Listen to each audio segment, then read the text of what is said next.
এই দুনিয়া বাড়াবো, দুনিয়া বাড়াবো, দুনিয়া নিয়ে কারাকারি প্রতিযোগিতা আমাদেরকে ডুবাইয়ে ফেলছে, আখিরাত ভুলায় দিছে। আল্লাহকুমুত তাকাসুর, আল্লাহ তাআলা বলে, বান্দা দুনিয়া বাড়ানোর নেশা তোমাদেরকে আখিরাত ভুলায় দেবে।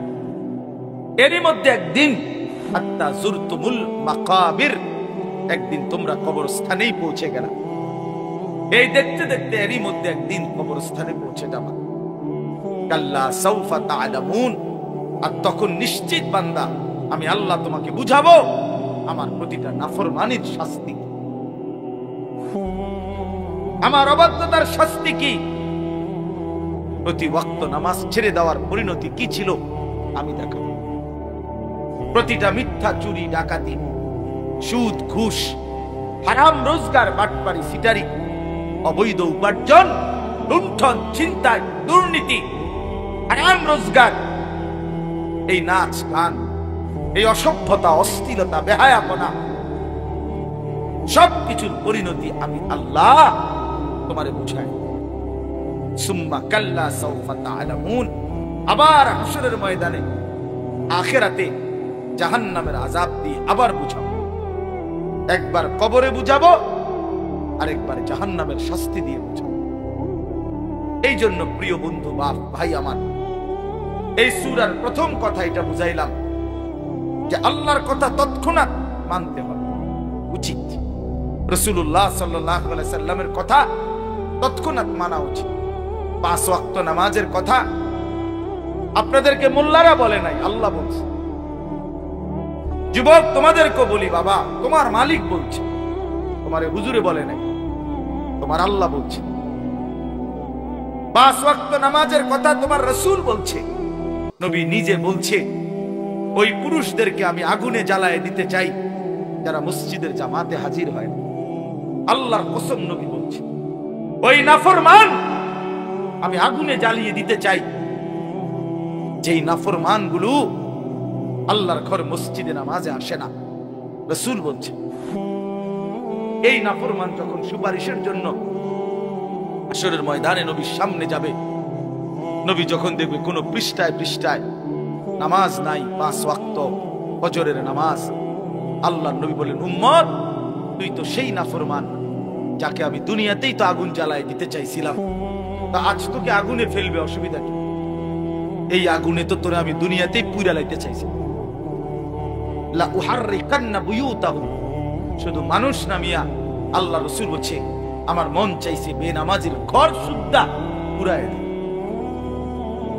লাউলান নিসা ওয়াদ দাঈফ, যদি নারী না থাকতো, যদি বাচ্চা না থাকতো, বৃদ্ধ অসহায় মানুষ না থাকতো ঘরে, আমি ঘর জ্বালায় দিতাম, ঘর পুড়ে দিতাম। কি পরিমাণ মুসলমান আপনারা নামাজ পড়েন না। আপনাদের এই নামাজের কথা তো মোল্লারা বলে নাই, হুজুর বলে নাই, আল্লাহ বলছে। আল্লাহ, রাসূল সাল্লাল্লাহু আলাইহি সাল্লাম বলছে।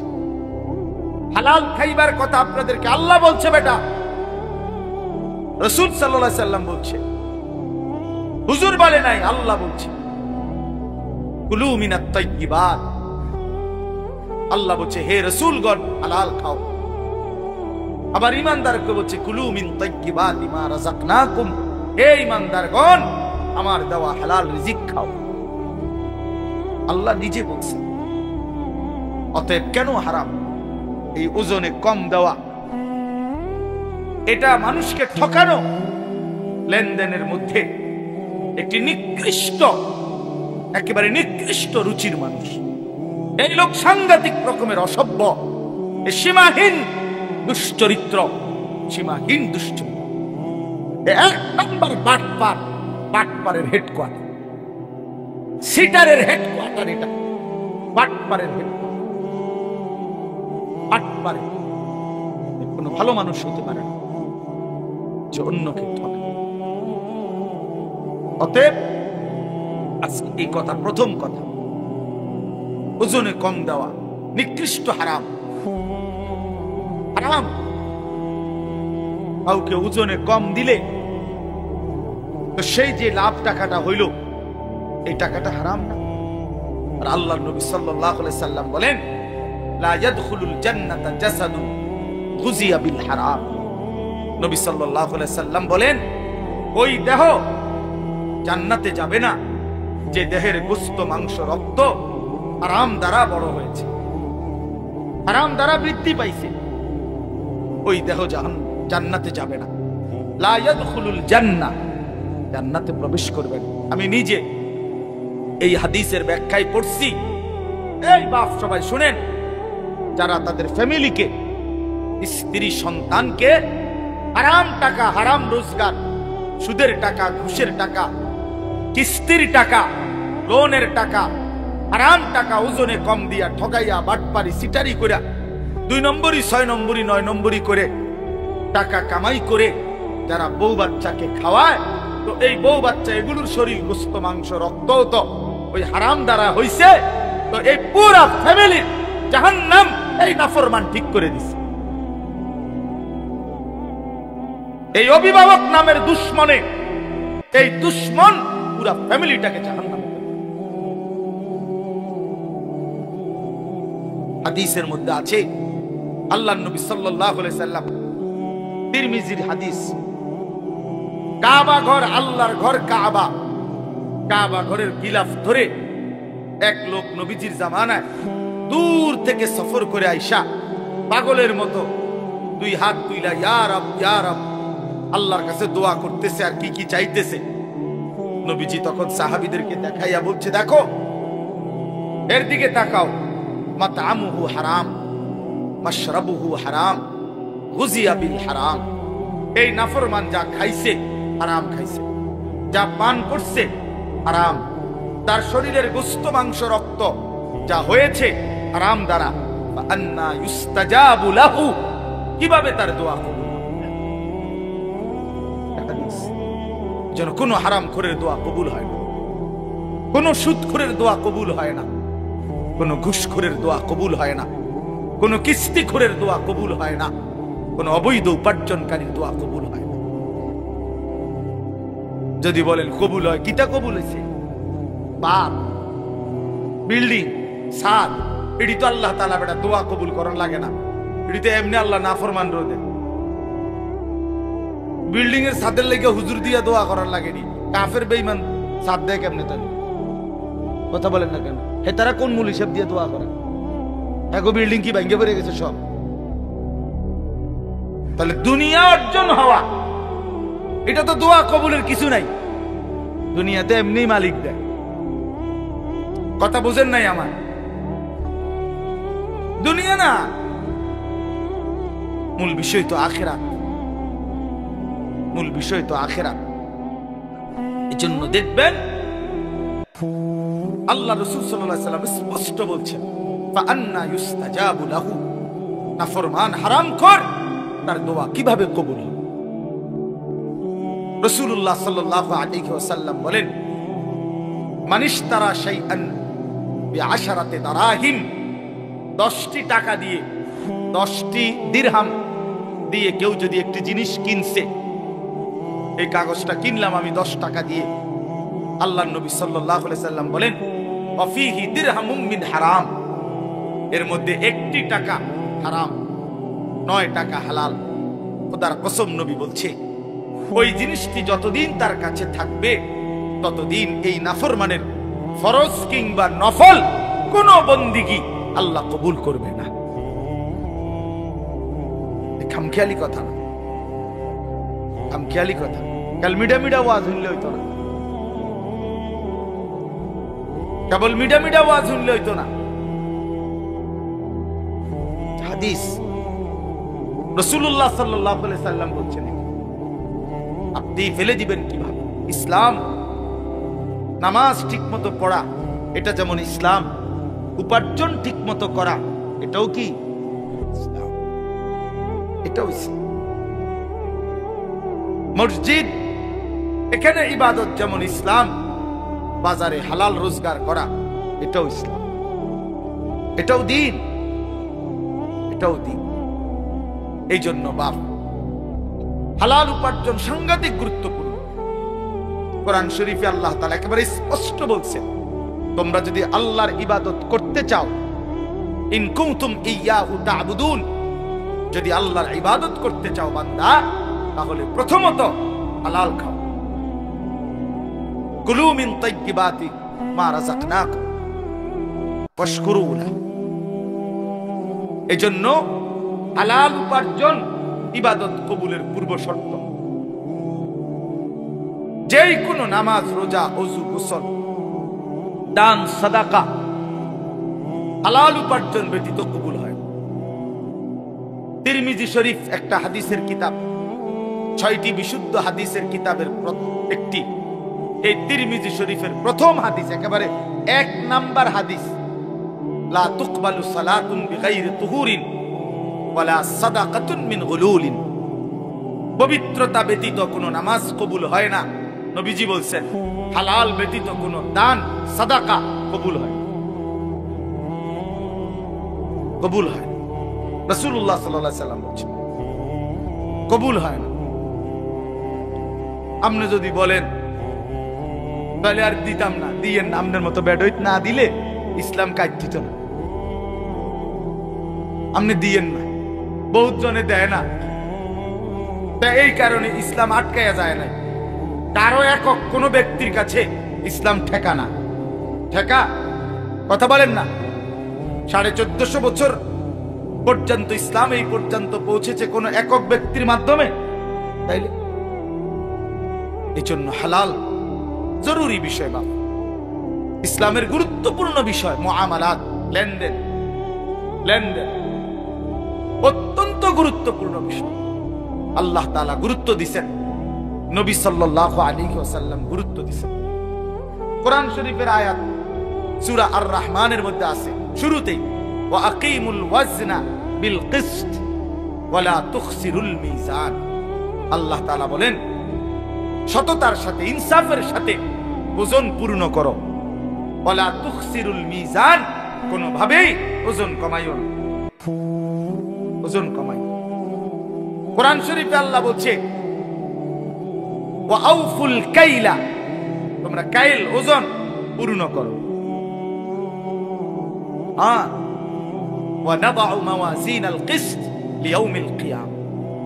আল্লাহ বলেন ইনসাফের পাল্লা আমি হাসরের ময়দানে স্থাপন করব, এক বিন্দু জুলুম হবে না। হিসাব করে, মাইপা ওজন করে তোমারে জান্নাত বা জাহান্নামে পাঠাবো। এই যেটারে আমরা মিজানের পাল্লা বলি না, ফামান সাকুলাত মাওয়াজিনুহু, ওজন হবে হাসরের ময়দানও ওজনের পাল্লা স্থাপন হবে। এই জন্য আপনাদের কাছে যদি এটা কষ্ট লাগে, হালাল রোজগার গুরুত্বপূর্ণ। সুদের টাকা দিয়া ছেলেটারে কোন বিবেকে বিদেশ পাঠাইলেন? কেন নিজের আখিরাত বরবাদ করে দিলেন? কেন বরবাদ করে দিলেন? কিস্তির টাকা দিয়ে ঘরের ফার্নিচার কেন কিনলেন? যতদিন পর্যন্ত এই কিস্তির টাকার ফার্নিচার ঘরে থাকবে, একটা ইবাদত তো কবুল হবে না। আপনি আখিরাতে গেলে না দেখবেন জিরো, জিরো। কেন হারাম রোজগার করবেন? কেন কাস্টমারকে ঠকাবেন? কেন মানুষকে প্রতারিত করবেন?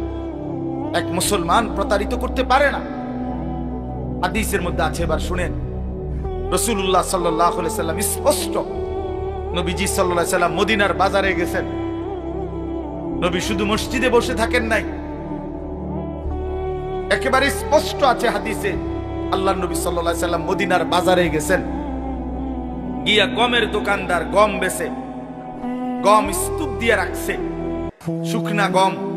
আল্লাহর নবী ভিতরে হাত ঢুকাই দিলেন, কসম আল্লাহ, নবীজি নিজে ভিতর থেকে গম যখন টান দিয়া বের করছেন, দেখেন যে ভিতরের গমগুলো ভিজা সব,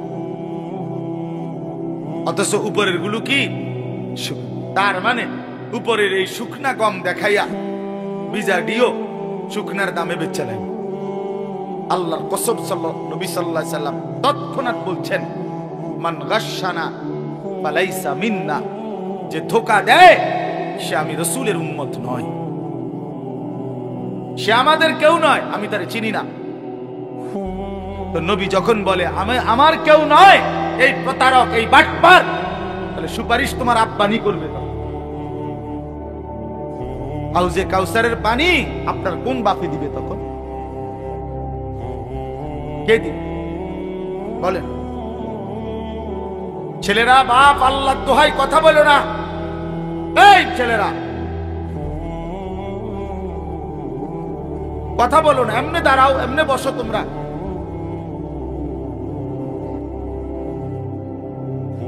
লজ্জাহীন মানুষ। তো এই জন্য বললাম আজকে আমার এটা মূল একটা কথা।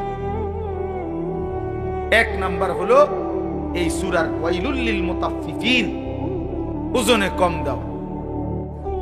এবার শুনেন শেষ, এই ব্যাপারে শেষ কথাটা। কোরআন শরীফে একটি জাতির কথা আছে, হযরত শুআইব আলাইহিস সালাম। এই শুআইব আলাইহিস সালাম একজন নবী ছিলেন, মুসা আলাইহিস সালামের শ্বশুর। ওই যে মুসা নবী ফেরাউনের বাহিনীর ভয়ে যে চলে গেছিলেন, গিয়া যেখানে আশ্রয় নিলেন, ওই এলাকার নামই হলো শুআইব আলাইহিস সালামের কওম।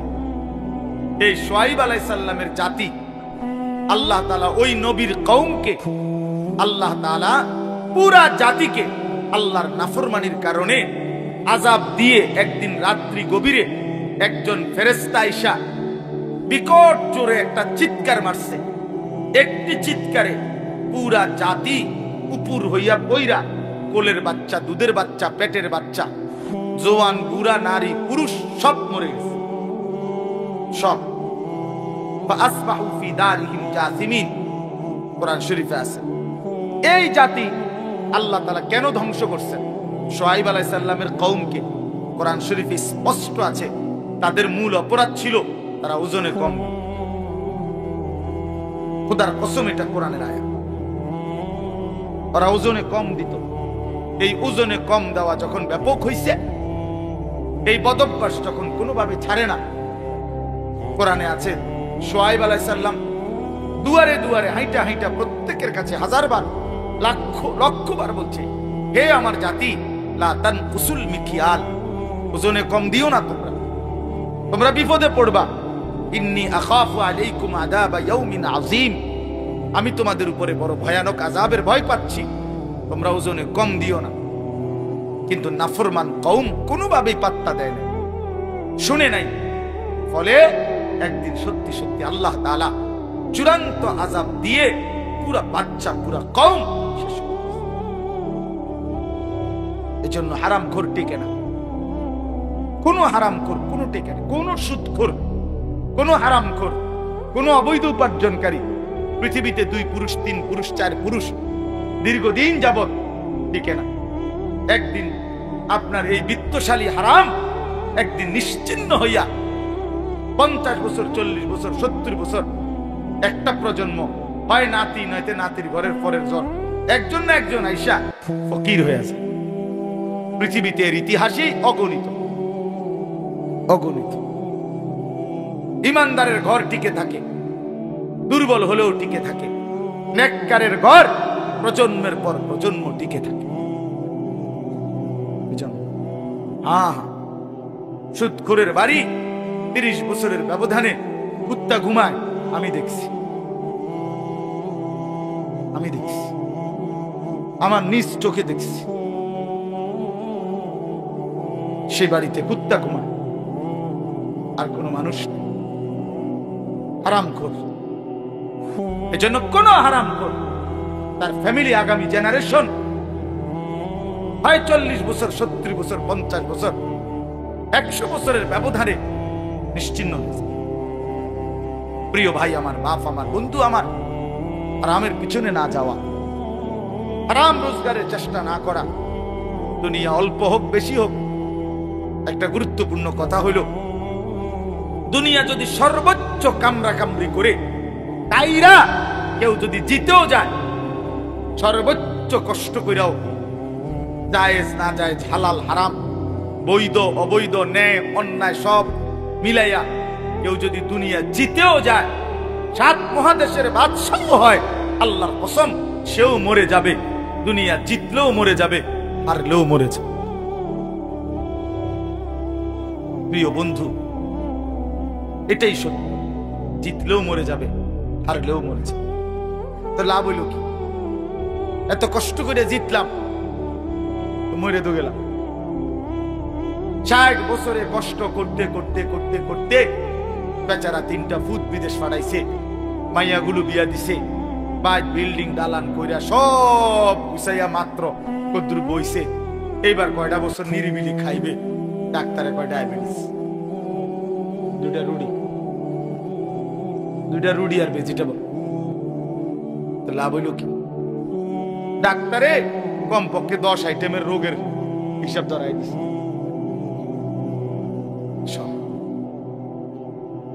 তাহলে লাভ হলো কি ভাই? তো জিতটা লাভ হইল কি? এই মাথার ঘাম পায়ে ফেলে এত মিথ্যা, এত চুরি, এত বাটপারি, এত 2 নম্বরই, এত ধান্দাবাজি করে যা করলাম তা তো দুনিয়ায় আমারে ভোগ করতে দিল না, তা আখেরাতে কি দিবে? কবরে কি দিবে? হারামের কোনো বিনিময় কবরে মিলবে? হারামের কোনো বিনিময় আখেরাতে মিলবে? তো দুনিয়ায় তো মিলে না, দুনিয়ায় তো মিলে না। আজকে এই বিষয়টাই বলেন, বহুতই গুরুত্বপূর্ণ বিষয়। তাহলে এই এক অর্থ বললাম আপনাদের কাছে, ওয়াইলুল লিল মুতাফফিফিন। আরেকটা অর্থ বলবো, বাকিগুলো আমি তরজমা বললেই শেষ। এই 3টা আয়াত, এটাই মূল বক্তব্য, বাকি আয়াতের অর্থ বললেই সারে। তাহলে 1 নাম্বার বুঝলেন, আল্লাহ তাআলা এই সূরার মাধ্যমে, এই প্রথম আয়াতের মাধ্যমে বললেন ওজনে কম না দেওয়া। এবার আসেন, এটার আরেকটু ব্যাপক অর্থ হইল তাফসীরের মধ্যে লিখছে, আমার কাছ থেকে যেই কোনো প্রাপককে, যেই আমার কাছে কিছু পাবে, যারই হক আমার কাছে আছে, তার হক কম দেওয়া, তাকে ঠকানো, এটাই তাতফিফ, ওই ব্যক্তির জন্যই জাহান্নাম। বুঝছেননি আমার কথা? এইটা হলো দ্বিতীয় অর্থ, তাফসীর আছে। এই 2টা অর্থই বলবো, একটা বলে ফেললাম। কোন ব্যক্তি তার প্রাপককে তার প্রাপ্য কম দেওয়া, ঠকানো, এটাই তাতফিফ, ওই ব্যক্তি মুতাফফিফ, তার জন্য জাহান্নাম। এখন আমাদের কাছে হক 2টা, 1 আল্লাহর হক, 2 বান্দার হক। ঠিক কিনা? ওই বাবা কথা বলুন, লাস্ট ওটা কথা বলস কেন? ফালতু কথা কেন? আমাদের কাছে হক কয়টা বাবা? 2টা, আল্লাহর হক, বান্দার। আল্লাহর হক যতগুলো আমার কাছে, তার মধ্যে ঘাটতি করা, কমতি করা, এটাও তাতফিফ, তার জন্য জাহান্নাম। বান্দার হক আমার কাছে যা, তার মধ্যে ঘাটতি করা, কম দেওয়া, ঠকায় দেওয়া, না দেওয়া, এটা তাতফিফ, এর জন্য জাহান্নাম। তাহলে এবার ভাগ করেন। 1 নাম্বার আল্লাহর হক, আল্লাহর হকে কমতি করা, এটা তাতফিফ। তাহলে আল্লাহর হক অনেক, নামাজ, রোজা, হজ, যাকাত, জিকির, তেলাওয়াত। তো আমি শুধু একটা বলি, যেহেতু এক মাহফিলে সব বলতে হবে এটা কোনো জরুরি না। এক ওয়াজে 1 ঘন্টায় পুরা 23 বছরের ইসলাম পুরাটা বুঝাইয়া দেওয়া দায়িত্ব। তাইলে একটা বলি, আল্লাহর হক নামাজ। এই নামাজ যারা পড়েন তাদের সাথে বলতেছি আগে, যারা নিয়মিত বা যারা মনে করে নামাজি মানুষ, আপনাদেরকে আগে বলতেছি। বেনামাজির কথা একটু পরে, আগে নামাজিরা শুনেন। এই নামাজ যারা পড়েন নিয়মিত, আপনাদের জন্য কথা হলো, আল্লাহ এখানে বলছে এই আল্লাহর হক এই নামাজের মধ্যে যারা আদায়ের মধ্যে ত্রুটি করে যে কোনো রকমের, তারা তাতফিফ, তাদের জন্য জাহান্নাম।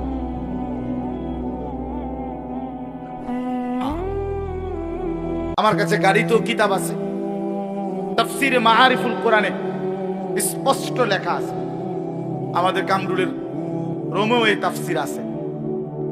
ওই যে আমার ছাত্র যে মাওলানা, আপনাদের ইমাম, ওখানে লেখা আছে স্পষ্ট, হযরত উমর রাদিয়াল্লাহু তাআলা আনহু, চিনেন তো? তিনি একদিন দেখলেন মসজিদে নববীতে এক ব্যক্তি নামাজ পড়তেছে। তো দেখলেন ওই লোক দুইটা কাজ করছে। এক, রুকু সেজদা ঠিক মতো দেয় না। দুই, পুরাটা নামাজ তাড়াহুড়া করে আদায় করছে। আল্লাহর কসম, উমর রাদিয়াল্লাহু তাআলা আনহু তাকে ডাক দিয়ে বললেন, লাকাদ তাফফাফতা, তুমি তোমার নামাজে তাতফিফ করেছ, অতএব তোমার জন্য যাও। ওই যে তাতফিফ, রুকু সেজদা ঠিক মতো দেয় না। অসংখ্য মানুষ আছে আপনার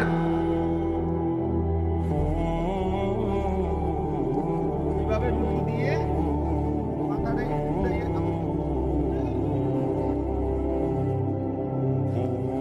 এরপরে সেজদা দিয়া মাথাটা উঠাইয়া আটকা দেয়। এমন মানুষ আছে না? একদম টাঙ্গাইয়া ফিরুন দরকার, টাঙ্গাইয়া, তাইলে ঠিক হয়ে গেল। যে বান্দরামি সব জায়গায়। হ্যাঁ, জিজ্ঞাসা করে দেখবেন, এনে আইলে আপনার উনার শৈলী আর বল নাই, সাদওয়ানে উনারে তিনজনে থামাইতারে না। ডাকাইতে এভাবে কুদ্দা ওড়ে, লাফাইয়া ওড়ে। হেইতে বেড়ারে যদি আল্লাহ দোয়াই কাকু আপনি কুদ্দু থামেন, আরে রাখ বেড়া, হাত পুরে এলাম বেড়ায় এত উড়ে এলে বিশেষ নামাজ কুমা কেন? নামাজ এভাবে পড়বেন কেন? এটা কি ঠোকর মারলেন? তামাশা করেন আল্লাহর সাথে। হ্যাঁ, আল্লাহর সাথে এসে তামাশা করেন। মালিককে সাধারণ মনে করছেন নাকি? যে সব দেয় তার এটা কি দিলেন? কি নামাজ দিলেন? এটা আমি নিজে কিতাবে পড়ছি, আল ওয়াবিলুস সাইয়্যিব কিতাবে আছে। আমার শায়েখ আল্লামা মুফতি মুশতাকুর নবী কাসিমি হুজুরের সবচেয়ে প্রিয় কিতাব আল ওয়াবিলুস সাইয়্যিব। এই কিতাবের মধ্যে আছে, ইমাম ইবনুল কাইয়িম রাহমাতুল্লাহ আলাইহি বলছে, হে আল্লাহর বান্দা, দুনিয়ার কোন বন্ধু যদি কোন বন্ধুকে একটি মরা মুরগি হাদিয়া দেয় সুন্দর ট্রেতে করে, বন্ধু কি তাতে খুশি হবে? তিনি বলেন, তাহলে হে আল্লাহর বান্দা, সুন্দর করে রুকু দিলা না, সেজদা দিলা না, তাসবিহগুলো ঠিকমতো আদায় করলা না, দোয়াগুলো ঠিকমতো আদায় করলা না, এইরকম একটা মরা মুর্দা নামাজ তোমার মহান আল্লাহ পাককে কেমনে দিল? কেমনে দিল?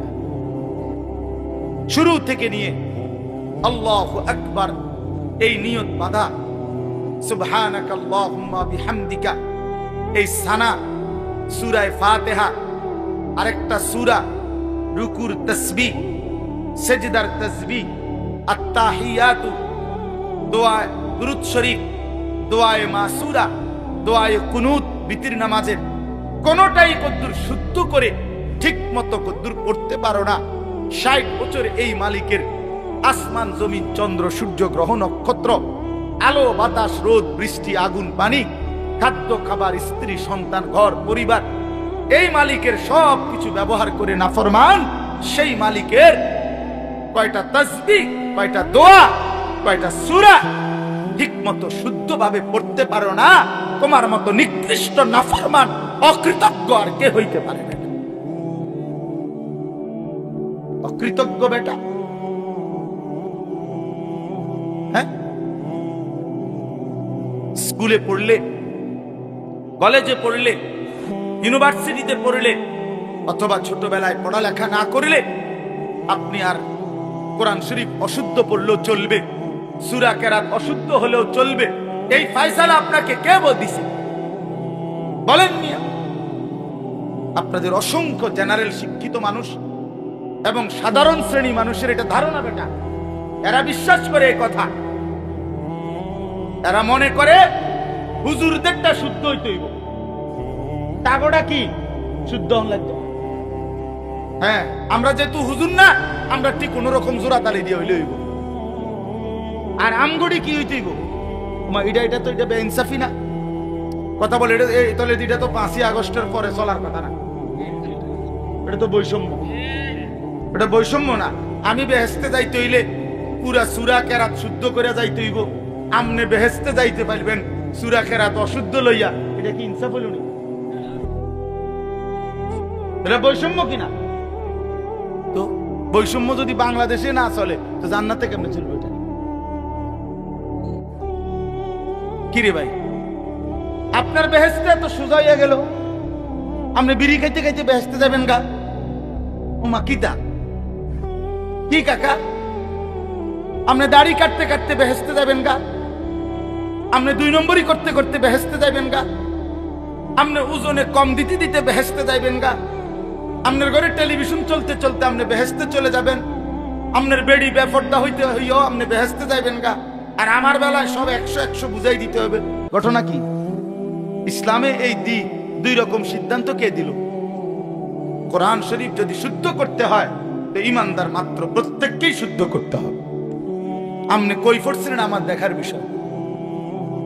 সাবধান মুসলমান, বছরের পর বছর আমি কমপক্ষে আপনাদেরকে বলে গেছি, আমি আল্লাহরে বলবো, 1 দিন 2 দিন না, এই হায়াতের 21 বছর আপনাদের কাছে বলছি। আজকে একদিনও আছে না, আপনাদের কাছে কমপক্ষে 21 বছর আসছি। আমি মালিকের কাছে বলবো, মালিক আমি এই মানুষগুলোর কাছে 21 বছর বলছি, আপনাদের দুয়ারে দুয়ারে বলছি। এখন না আমি কম আসি, কুলাইতে পারি না মাহফিল, বয়সের কারণে সময়ের কারণে হয়তো একটু বাহিরে বেশি যাইতে হয়। আমি কি এই মহল্লা ঘুরে ঘুরে যাই নাই? প্রত্যেক ঘরে বাড়িতে বাড়িতে পাড়ায় পাড়ায় এই চিল্লাই এত আজীবন বলে গেলাম, কেন পাত্তা দেন না? একজন আলেমের সাথে সম্পর্ক করতে পারলেন না? একজন ইমাম আছে, আপনার মাদ্রাসা আছে, হুজুর আছে, নুরানির শিখ উস্তাদ আছে, এতটা মাসুম বাচ্চা যদি আল্লাহর কোরআন কলিজা ছেড়া কণ্ঠে বাচ্চা ছেলেটা আল্লাহর কোরআন পড়ছে, হায় বদনসিব তোমরা যারা আল্লাহর কোরআন পড়তে পারো না, তোমাদের তো লজ্জা হওয়া উচিত। চোখের সামনে এখন মাসুম বাচ্চা, এক অসহায় সন্তান, সে যদি আল্লাহর কোরআনের হাফেজ হইতে পারে, আপনি দুর্ভাগা আল্লাহর কোরআনের 10টা সূরাও শুদ্ধ করতে পারেন না, কিত্তেন বাদ খান মিয়া, শরম লাগে না মিয়া? লজ্জা থাকা উচিত মিয়া, লজ্জা থাকা উচিত। 10টা সূরা ঠিক করতে পারলেন না, জিন্দেগি বাদ কতটি খাইলেন, ঘুম যাইলেন? বলেন কয়দিন চেষ্টা করছেন? একজন বলেন না হুজুর আমি 6 মাস চেষ্টা করছি, আমি পারি না। 1 বছর চেষ্টা করছি, আমি পারি না। বলেন বলেন তো, আপনি তো চেষ্টাই করেন, আমি এটার কিছু মনেই করে না, এটারে কোনো বিষয়ই মনে করেন। দাদা কইছে বানতাম দান, বানতে আসি ও দাদা, এটা আমাদের দেশে কয়। দাদা বলছে ওই ঢেকির মধ্যে ধান বান্নাইতে, এটা ও দাদান, ঢেকির মধ্যে ইয়া করতে আছে। ও দাদান মানে ভিজা দান, শুকাইছে না। এখন যতই ডারে কি করে, ঢেকির মধ্যে ইয়া করে, মাগার সাইল তো বাইর হয়, সাইল বাইর হয় না, এটা সেফট হয়ে যায়। ভালো কথা, সাইল বাইর হয় না, কারণ ধান যে কি ভিজা, ভিজা ধানের চাউল আলাদা হয় না, শুকাইতে হয়, শুকাইতে হয়। আহা মুসলমান, আফসোসের বিষয়, লজ্জা পাইয়েন, এগিয়ে আসেন। শরম করে বা 900 করে পাশ কাটলে হয় না, পাশ কাটলে হবে না। বুঝছি না, খেয়াল করছি না, কইছে তো বালাই, বলে তো আমরা লাগাই। বুঝি রে বুঝি, কয় তো ঠিকই কয়, পারি না। বাট সার কথা কাট, বিড়ি খাইতে পারেন? হ্যাঁ, বিড়ি খাইবার বেলায় তো মাশাআল্লাহ এক্সপার্ট, গপ মারনের বেলায় আছেন, চা দোয়ানের আড্ডা দেওয়ার সময় আছেন, 14 গোষ্ঠীর বদনাম করবার বেলায় আছেন। কথা নাই, হাওলাত লয় মানুষের। ওই যে কালকে কিটা জানি তুমি একটা কথা কইতে লাগছিলা, কালকে কথাটা শেষ করতে পারছো না, দেও না এটা উড়াইয়া, বুঝেন না কথা? এই দিলওয়ারি হাওলাত লইছে কথা, কালকার কথা, বয়স গত সোমবারের কথা। কিটা জানি তুমি একটা কথা উড়াইছিলা, কথাটা তো কি করছো না, শেষ করতে পারছো না। আজ যে গুদুর উড়াও, আজ এ দিলওয়ারি উড়াইয়া এই শুরু হইলো ব্যান ব্যান ব্যান ব্যান ব্যান ব্যান। মাসি এত ব্যান ব্যান করে না, ফালতু কথা এই পরিমাণ হয়। আফসোস মিয়া, সুস বাবা, আমি আমার জাতিকে বললাম, ছেলেরা বাপ তোমাদেরকে রাত গভীরে বললাম, যে জীবন সেজদা নাই, যে জীবনে আল্লাহর কোরআন নাই বন্ধু, এটা কোনো জিন্দেগি না। প্রিয় ভাই, ভাতের থালার নাম জীবন না, এক প্লেট খিচুড়ির নাম জীবন না বন্ধু। কিছু খাওয়া আর একটু ঘুম আর একটু পেশাব পায়খানা আর একটু যৌন চাহিদা পূরণ, এটা জানোয়ারের জীবন। এতটুকু প্রয়োজন জানোয়ারেরও পূরণ, কুকুর বিড়ালেরও পূরণ। আমরা মানুষ, আমরা ইনসান, আমাদের আল্লাহ আছে, আমাদের আকল পূর্ণ আকল। আমরা ছাগলের আকল না, আমরা মানুষের আকল। শুধু দুনিয়া ভোগ করার নাম জীবন। এই জন্য দয়া করে এই আয়াতের আলোকে বললাম, তাতফিফ, আল্লাহর ইবাদতের মধ্যে ঘাটতি করিলে তাতফিফ, ঘাটতি করা যাবে না। নামাজ ঠিক করেন, 10টা সূরা ঠিক করেন, আর 10টাও লাগবে না, আমি 5টা সূরা ঠিক করেন। 4 রাকাতের বেশি কোনো নামাজ নাই, আসেনি? মানে একসাথে 4 রাকাতের বেশি নামাজ আসেনি, তো 4 রাকাতে সূরা দরকার 4টা, আর আলহামদুলিল্লাহ সূরাটা খালাস, 5টা সূরা। সুবহানাকাল্লাহুম্মা বিহামদিকা, সুবহানা রাব্বিয়াল আযীম, রব্বানা লাকাল হামদ, সুবহানা রাব্বিয়াল আ'লা, আত-তাহিয়াতু লিল্লাহ, আল্লাহুম্মা সাল্লি আলা মুহাম্মদ, আল্লাহুম্মা ইন্নী যালামতু নাফসি যুলমান কাসীরা, আল্লাহুম্মা ইন্না নাস্তাঈনুকা ওয়া নাস্তাগফিরুকা ওয়া নু'মিনু বিক। এই দোয়ায় কুনুত, আর শুদ্ধ করে আল্লাহু আকবার, সামি আল্লাহু লিমান হামিদা, রব্বানা লাকাল হামদ। খালাস, জান্নাত, জান্নাতের বুঝ হয়ে গেছে। এদুর কই এবারে এদুর শিখতো রাজি না, এমন শক্ত টাকায় পাথর ভাঙে যাবে মাথায়, এবারে কলজা লড়ে না। বাপরে বাপ, পাষাণ ওই মানুষগুলো। এত হাজার বার, এত লক্ষ বার বলার পরেও যারা এই কদ্দুর সূরা কেরা ঠিক করে নাই, এদের কলজা পাথরের কলজা। তারা বুঝছে এটাই জিন্দেগি, মানে বনবিরি। 60 বছর বয়সেও মাগান বিড়ির অভ্যাস চায়। লজ্জা থাকা উচিত। কোরআন শরীফে স্পষ্ট আছে, এখানে ওলামায়ে কেরাম আছে, আপনি জিগান নিয়া। জাহান্নামীদের খাবার আল্লাহ নিজে কোরআনে বলছে, জাহান্নামীদের যে খাবার, এটার বৈশিষ্ট্য লা ইউসমিনু ওয়া লা ইউগনি মিন জু', এটা পুষ্টি হবে না, এটা দ্বারা ক্ষুধা নিবারণ হবে না। এই 2টা আইটেম জাহান্নামীদেরকে যা দেওয়া হবে খাইতে, ওইটার দ্বারা তাদের কোনো পুষ্টি হবে না, তাদের ক্ষুধাও নিবারণ হবে না। ঠিক বিড়ি সিগারেট, এটা এমন একটি জিনিস যার দ্বারা কোনো পুষ্টিও হয় না, ক্ষুধাও নিবারণ হয় না। অতএব এটা শুধুই কেবল হতে পারে জাহান্নামীদের খাবার। ইমানদারের পছন্দ আগুন হইতে পারে না, কোন মুমিন আগুনকে পছন্দ করতে পারে না। বেটা, এটা তো আগুন, বেটা প্রকাশ্য আগুন। আগুন নাকে মুখে দিয়া ধোঁয়া বাইর করে, এটা ইমানদারের পছন্দ হয় কেন? মুমিনের পছন্দ এটা হবে কিভাবে বলেন?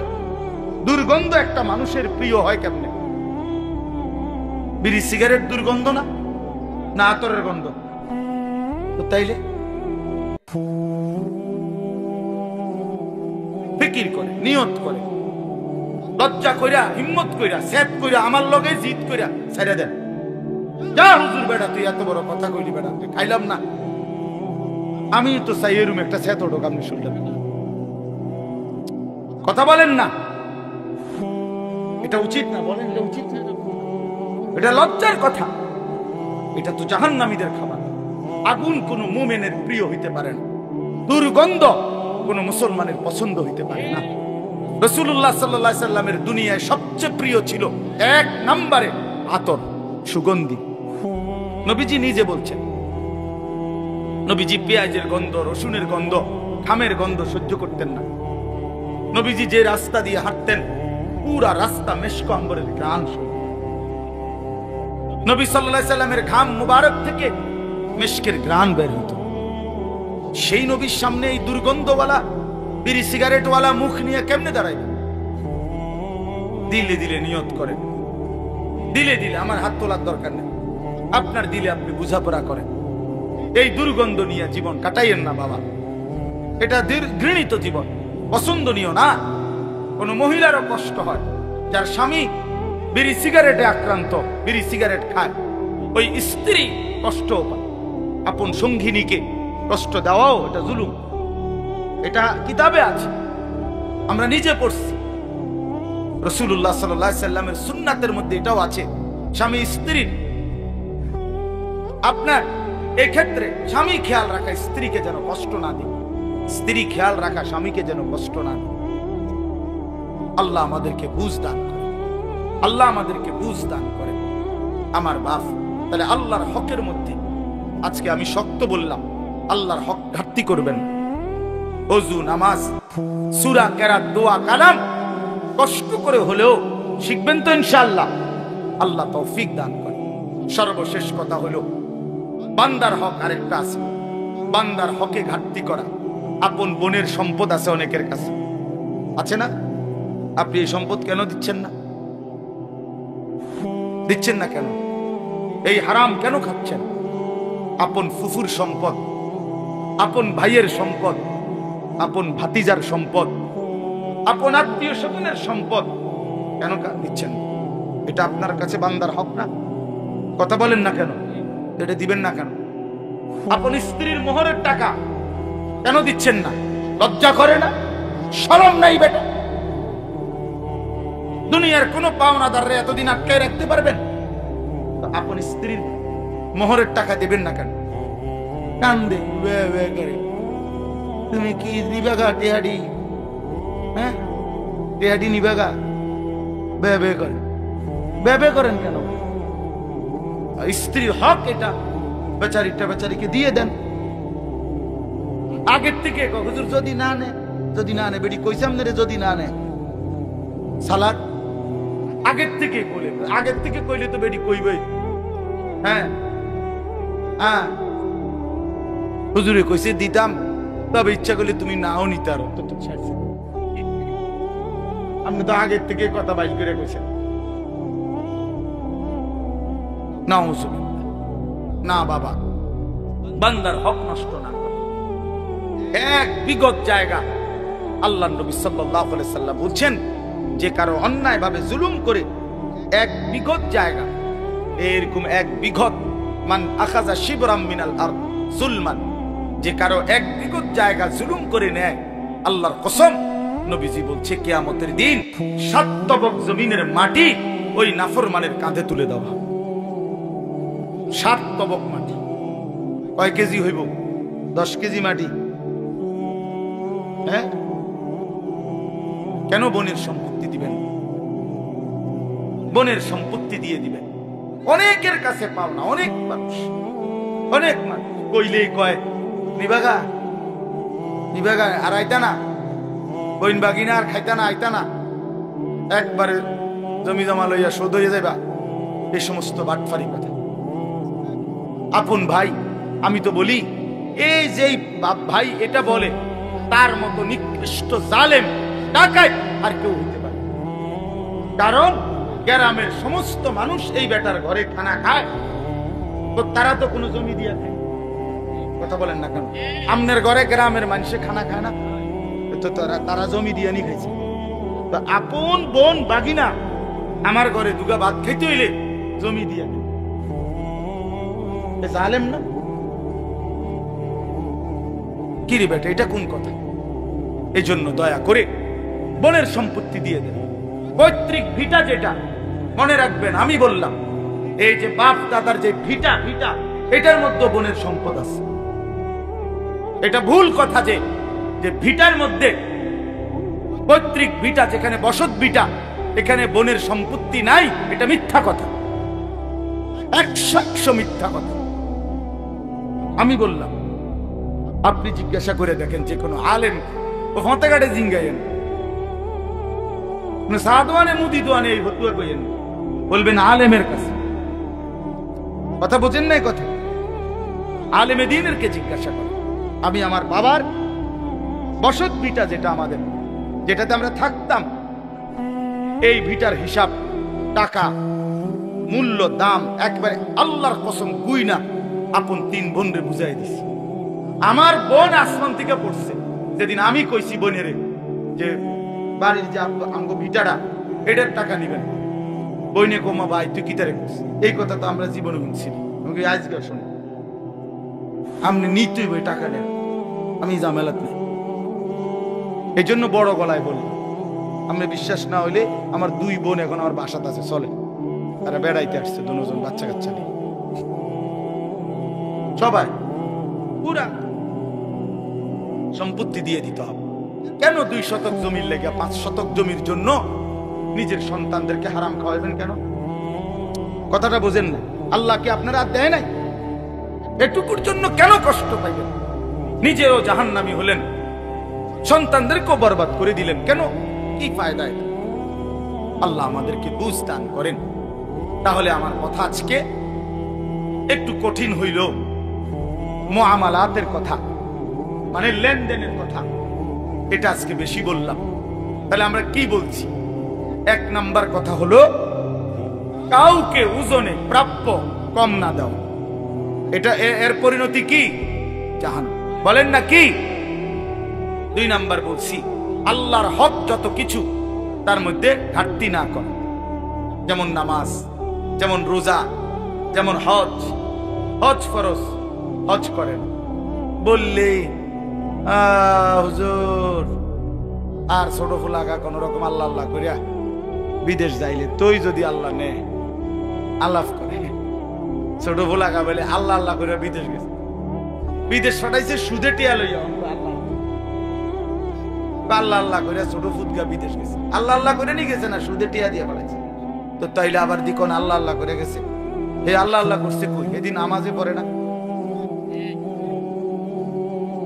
নামাজই পড়ে না ছেলেটা। এই জন্য দয়া করে মেহেরবানি করে নিজের উপরে রহম করেন, আখিরাত মিলায় নেন, আখিরাত মিলায় নেন, কবর মিলায় নেন। দুনিয়া আপনার যদি শেষ হয়ে যাইত, ভূতেরও শেষ হয়ে যেত, তাহলে বাপ ফুতে বিল্লা দুনিয়া সাজাইতেন। কিন্তু আপনিও কবরে যাবেন, ভূতেও কবরে যাবে না বাপ? নিজেই বা কেন বরবাদ হলেন? ভূতেরে বা কেন বরবাদ করলেন? দুনিয়া ভূতেরও চলবে, আপনারও চলবে, সবাই চলবে। বাপ মরলে ভূত মরে না। বাপ ঠিক মতো দুনিয়ার বাড়িঘর করে না দিলেও ভূতে পরে করতে পারে, কোনো অসুবিধা হয়। যে বাচ্চা বাপ ভাড়া এতিম, এই তো বড় হইলে বাড়িঘর, বিয়া শাদী, দোয়ান, বিল্ডিং এটি করে লাইতা দিয়া তো। আর বিল্ডিং কোন একেবারে আশ্চর্য কিছু না, ইতান কোন টাইলস, হ্যাঁ এগুলা কোন একেবারে অবাক কিছু না যে কোটি কোটি এক এক মানুষের ঘরে কয় টাকার মাল। হ্যাঁ, যারা একটু সম্পদশালী কি 200 কোটি টাকার মাল, এটা 50 লাখ টাকার মাল হইল। 50 লাখ টাকার মালের জন্য এত মিশা কথা কোন লাগে বেটা? এত বাটপারি করতে হয় বেটা? দুনিয়া পার হয়েই যাবে। এই জন্য আজকে অনুরোধ করলাম, আমরা প্রত্যেকে ইনশাআল্লাহ নিজেদের লেনদেন, নিজেদের উপার্জন হালাল করার চেষ্টা করব। বলেন ইনশাআল্লাহ। হিম্মত করলে সম্ভব, ফিকির করলে সম্ভব। আল্লাহ তাআলা তৌফিক দান করেন। এবার এই তরজমাটা শুনেন, তাইলে কথা শেষ। ওয়াইলুল লিল মুতাফফিফিন, আল্লাহ বলে যারা ওজনে কম দেয়, প্রাপ্য কম দেয়, আল্লাহর হক বান্দার হকের মধ্যে ঘাটতি করে, তাদের জন্য জাহান্নাম। আল্লাযীনা ইযা তালু আলান নাসি ইস্তাওফুন, নিজের জন্য যখন নেয় মানুষ থেকে তখন পূর্ণ নেয়। ওয়া ইযা কালুহুম আও ওয়াজানুহুম ইউখসিরুন, আর যখন অন্যকে দেয় ওজন তখন কম দেয়। এরপর আল্লাহ দেখেন আমার ভাই, আমি তো অনেক শক্ত কথা বলছি, আপনি হয়তো মনে করবেন এতটি কথা কইলেন আপনি হুজুর। দেন আল্লাহ কি বলে, এই মানুষটাকে যে কম দেয় ওজনে, যে হারাম রোজগার করে, আল্লাহ তারে বলে আলা ইয়াযুন্নু, আহা আমার বান্দা তুমি কি ভাবো না, উলাইকা আন্নাহুম মাবউসুন, হায় আল্লাহ বলছে বন্ধু এ কি ভাবতেছে না এই মানুষগুলো যে তারা সকলেই হাসরের ময়দানে উঠবে? বুঝেন নাই কথা? আলা ইয়াযুন্নু উলাইকা আন্নাহুম মাবউসুন। আল্লাহ বলে বন্ধু জিজ্ঞেস করেন না এদেরকে, এত মিথ্যা, এত বাটপারি, এত ধোঁকা, এত হারাম রোজগার যে করছো বান্দা, তাহলে তুমি কি হাসরের ময়দানে উঠবা না? কি ভাবছো? তুমি কি মরবা না? কেন এত কারাকারি কামরা কামড়ি করছো? দুনিয়া নিয়ে এত পাগল মাতাল হয়ে গেলা কেন? যুবক ছেলে, তুমি যে এক ওয়াক্ত নামাজ পড়ো না বাবা, তুমি কি মরবা না কোনোদিন? বলো বন্ধু, সারাদিন সারা রাত যারা নারী ছবি, উলঙ্গ দৃশ্য দেখো, মোবাইলের ছবি দেখো, তুমি কি কোনোদিন মরবা না বন্ধু? এই যৌবন তাইলে চিরস্থায়ী। 16 বছর কি আর কোনোদিন 17 বছর হবে না? 17 বছর কি কোনোদিন 34 বছর হবে না? তুমি কি কোনোদিন মৃত্যুবরণ করবে না? কবরস্থানে গিয়ে দাঁড়িয়ে দেখো না বন্ধু, কোন জওয়ান মানুষের কবর আছে কিনা, কোন বাচ্চার কবর আছে কিনা? সে মরে গেল কেন? সেও তো মরতে চায় নাই। পৃথিবী তো কেউ ছাড়তে চায় না, কিন্তু পৃথিবী তো কাউকেই রাখে না। দুনিয়া তো কেউ ছাড়তে চায় না, তো খোদার কসম দুনিয়া তো কাউকেই রাখে না। একদিন না একদিন লাথি দিয়া কবরে ফেলে দেয়। এই জন্য বাপ, আলা ইয়াদুন্নু উলাইকা আন্নাহুম মাবউসুন, আল্লাহ বলে বন্ধু, এরা কি ভাবতেছে না যে এদেরকে হাসরের ময়দানে উঠানো হবে? লিয়াউমিন আযীম, সেই দিন বড় বেশি ভয়ানক। লিয়াউমিন আযীম, হাসরের মাঠ বড় ভয়ানক, বড় ভয়ানক। মামুলি কোনো দিন না, মামুলি কোনো মাঠ না। কোরআনুল কারীমের মধ্যে আল্লাহ বলছেন বন্ধু, আমি কোরআনুল কারীমের সবচেয়ে বেশি যেই আয়াতকে ভয় পাই, আমি বারবার কাইপা উঠি যেই আয়াত শুনলে। কোরআনুল কারীমে আল্লাহ বলছে, ফাকাইফা তাত্তাকুনা ইন কাফারতুম ইয়াওমান ইয়াজালুল বিলদানা শিবা। আল্লাহ বলে, বান্দা কেমনে আমার নাফরমানি করছো? এত নাফরমানি করে সেই দিন কেমনে বাঁচবা, যেই দিনের পেরেশানি কোলের বাচ্চাকে একদিনেই বুড়া বানায় ফেলবে।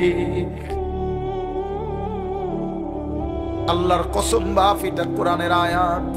আমি আমার জীবনে সবচেয়ে বেশি ভয় পাই কোরআনের এই আয়াতটারে। ফাকাইফা তাত্তাকুনা ইন কাফারতুম, আল্লাহ বলে বান্দা কেমনে এত নাফরমানি করছো? কাইফা তাত্তাকুন, তুমি বান্দা কেমনে বাঁচবা? ইয়াউমান ইয়াজালুল বিলদানা শিবা, যেই একদিনের পেরেশানি কোলের বাচ্চাকে বুড়া বানায় ফেলবে। কেমনে বাঁচবা বন্ধু? কোরআনুল কারীমের এমন জ্বলন্ত আয়াত কেন কলিজায় ঢোকে না?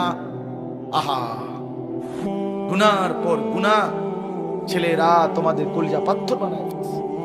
চেহারা দেখলে মনে হয় অনেক ছেলে কালো চেহারা, একটা সেজদা নাই চেহারা, একটা কপালে সেজদা। ওহ, নারী ছবি, মোবাইল, বন্ধুদের আড্ডা দিতে দিতে শেষ হয়ে গেছে অনেক। মা কিছু বলে না, বাপে কিছু বলে না, কেউ কিছু বলে না। তার উপরে খোদার এত বড় গজব পড়ছে, লানত, যে তারে কেউ কিছু করে। মনে রাখবা, যারে কেউ ডাকে না, ফিরাইতে চায় না, তার জীবন বিষয়। তোর উপরে আল্লাহর গজব পড়ছে মূলত এই জন্য তোরে কেউ ডাকে না। তোর উপরে এই জন্য কেউ গুনাহ থেকে ফিরাইতে চায় না বাবা। সাংঘাতিক। তাহলে লিয়াউমিন আযীম, আল্লাহ বলে বান্দা সেটা বড় ভয়ানক দিন। ইয়াউমা ইয়াকুমুন নাসু লিরাব্বিল আলামিন, এই আল্লাহ বলেন সেই হাসরের দিন মহান আল্লাহ পাক রব্বুল আলামিনের নিকটে সমস্ত মানুষ এই বছরের পর বছর, হাজার বছর এক টানা দাঁড়িয়ে ইয়াকুম, এক সেকেন্ডের জন্য বসতে পারবে না, 1 ইঞ্চি নড়াচড়া করতে পারবে না। মাউদাউ কাদামিন নবী বলছে দুইটা পাও রাখতে যেটুকু জায়গা হাসরের ময়দানে এটুকুই যায়। সর্ব একদিন কোরআন শরীফে আছে হাসরের ময়দানে 50,000 বছর। কয় হাজার বছর? আল্লাহ আমাকেই বুঝদান করে। এরপরে আল্লাহ বলেন কাল্লা ইন্না কিতাবাল ফুজ্জারি লাফি সিজ্জিন, সাবধান, মনে রেখো তোমরা যারা নাফরমান, তোমাদের সমস্ত নাফরমানির আমলনামা সিজ্জিন নামক আমি আল্লাহর একটি নির্ধারিত জায়গা আছে, সেখানেই সংরক্ষিত থাকবে, একটা সুতা হারাবে না। ওমা আদরাকা মা সিজ্জিন, আল্লাহ বলে নবী সিজ্জিন কি জানেন? কিতাবুম মারকুম, লিখিত একটি কিতাব, আমলনামা, যেখানে নাফরমানদের যাবতীয় তথ্য এবং রূহ সংরক্ষিত থাকবে। নাফরমানদের পাপীদের রূহও থাকবে সেখানে, নাফরমানদের যাবতীয় পুরা জিন্দেগীর নাফরমানির তথ্য ফাইল সেটাও থাকবে। আল্লাহ বলেন এবার আবার বলেন এই শেষ কথা, ওয়াইলুন ইয়াউমাইদিল লিল মুকাদ্দিবিন, তোমরা যারা মিথ্যাবাদী নাফরমান পাপী, আবারও বলছি তোমাদের জন্য সেদিন জাহান্নাম। আল্লাযীনা ইউকাদ্দিবুনা বিয়াউমিদ্দিন, যারা আখিরাতের এই দিনকে অস্বীকার করতা, পাত্তা দিতা না, তোমাদের জন্য জাহান্নাম। ওমা ইউকাদ্দিবু বিহি ইল্লা কুল্লু মুতাদিন আতীম, আল্লাহ বলে এই দুনিয়ার সমস্ত সীমালঙ্ঘনকারী এবং পাপী এই আখিরাতকে অস্বীকার করে, মূলত ওমা ইউকাদ্দিবু। এই জন্য দেখবেন যার কলিজার মধ্যে দুনিয়ার লোভী নাফরমানি, তার কলিজায় আখিরাত নেই। মূলত কেন মিথ্যা বলে? সে আখিরাতকে কিছু মনে করে। কেন অন্যায় করে, কেন দুর্নীতি করে, কেন চুরি করে, কেন জিনা ব্যভিচার মদ জুয়া হারাম করে, আখিরাতকে কিছুই মনে করে। এজন্য আমার কথা শেষ, আমরা আপনাদেরকে আখিরাত মনে করাই, আমরা কোরআন মনে করাই, আমরা কবরের ফেরিওয়ালা, আমরা আখিরাতের ফেরিওয়ালা, আমরা পরকালের ফেরিওয়ালা। এই জন্য দিবানিশি ঘুরে ঘুরে আখিরাতের কথা মনে করাই। এই মাদ্রাসা মানে আখিরাতের মার্কাজ, পরকালের সামান, যেখানে পরকালের সামান, পরকালের পাথেয়, পরকালের পুঁজি সংগ্রহ করা হয়, এর নামই মাদ্রাসা। এই বাচ্চা মনে করেন আল্লাহর কোরআন শিখছে, হাফেজে কোরআন হইছে, এই মাদ্রাসা থেকে প্রথম দিন একেবারে আলিফ বা তাসা থেকে শুরু করে আজকে সে কোরআনের হাফেজ হয়েছে। একদিন হাসরের ময়দানে গেলে এই মাদ্রাসার সাথে যারা অংশগ্রহণ করেছিল তারা এর নেকি নিজের আমলনামায় দেখা খুশিতে পাগল হয়েছে।